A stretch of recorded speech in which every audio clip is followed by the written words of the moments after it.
ವಿವಾದಕ್ಕೆ ಕಾರಣವಾಗಿದ್ದ ಸರ್ಕಾರಿ ವಾಹನ ಬಳಕೆ ವಿಚಾರಕ್ಕೆ ಸಂಬಂಧಪಟ್ಟ ಹಾಗೆ ಸರ್ಕಾರಿ ಕಾರಲ್ಲಿ ಶೇಖ್ ಅಬೂಬಕರ್ ಅಹಮದ್ ಪ್ರಯಾಣ ಮಾಡ್ತಾ ಇದ್ದಾರೆ. ವರದಿ ಪ್ರಸಾರದಿಂದ ಶೇಖ್ ಅಬೂಬಕರ್ ಅಭಿಮಾನಿಗಳಿಗೆ ಬೇಸರಾಗಿದೆ. ಶೇಖ್ ಅಬೂಬಕರ್ ಅಹಮದ್ ಗ್ರ್ಯಾಂಡ್ ಮುಫ್ತಿ ಆಫ್ ಇಂಡಿಯಾ ಪ್ರಧಾನಿ ನರೇಂದ್ರ ಮೋದಿ ಅವರಿಂದ ಶೇಖ್ ಅವರಿಗೆ ಗೌರವ ಸಲ್ಲಿಸಲಾಗಿತ್ತು. ಹಲವು ಅಂತಾರಾಷ್ಟ್ರೀಯ ಪ್ರಶಸ್ತಿಯನ್ನು ಸ್ವೀಕರಿಸಿದರು. ಶೇಖ್ ಅಬೂಬಕರ್ ಮಹಾನ್ ಮಾನವತಾವಾದಿಯವರು.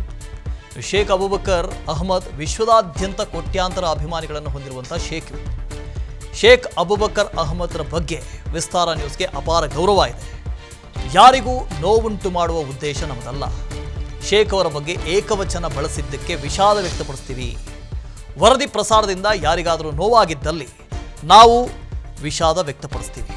ಇದಕ್ಕೂ ಶೇಖ್ ಅಬೂಬಕರ್ ಅಹಮದ್ ಇವರು ಮಹಾನ್ ಮಾನವತಾವಾದಿ, ಜೊತೆಗೆ ಹೈಯೆಸ್ಟ್ ಸ್ಕಾಲರ್. ಪ್ರಧಾನಿ ನರೇಂದ್ರ ಮೋದಿ ಅವರೇ ಶೇಖ್ ಅವರನ್ನು ಗೌರವಿಸಿದರು. ವರದಿ ಪ್ರಸಾರ ಆಗಿದೆ. ಅವರ ಅಭಿಮಾನಿಗಳಿಗೆ ನೋವಾಗಿದ್ದಲ್ಲಿ ನಾವು ನಿಜಕ್ಕೂ ಕ್ಷಮೆ ಯಾಚಿಸ್ತೀವಿ. ವರದಿ ಪ್ರಸಾರದಿಂದ ಯಾರಿಗಾದರೂ ನೋವಾಗಿದ್ದಲ್ಲಿ ನಾವು ವಿಷಾದವನ್ನು ಕೂಡ ವ್ಯಕ್ತಪಡಿಸ್ತೀವಿ. ಶೇಖ್ ಅಬೂಬಕರ್ ಅಹಮದ್ ಬಹಳ ಹಿರಿಯರಿದ್ದಾರೆ, ಬಹಳ ಗೌರವಾನ್ವಿತರಿದ್ದಾರೆ.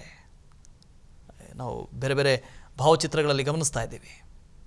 ಅಲ್ಲಿ ಅಬ್ದುಲ್ ಕಲಾಂ ಅವ್ರ ಜೊತೆ ಕೂತಂಥದ್ದು, ಪ್ರಧಾನಿ ನರೇಂದ್ರ ಮೋದಿ ಅವರು ಸನ್ಮಾನಿಸ್ತಾ ಇರುವಂಥದ್ದು, ಸಿದ್ದರಾಮಯ್ಯನವರಿದ್ದಾರೆ. ಅನೇಕ ಪೂಜನೀಯರ ಸ್ಥಾನದಲ್ಲಿರುವಂಥವರು ಶೇಖ್ ಅಬೂಬಕರ್ ಅವರು. ಮಹಾನ್ ಮಾನವತಾವಾದಿ, ಜೊತೆಗೆ ಹೈಯೆಸ್ಟ್ ಸ್ಕಾಲರ್. ಸೊ ಏಕವಚನ ಬಳಸಿದ್ದಕ್ಕಾಗಲಿ ಅಥವಾ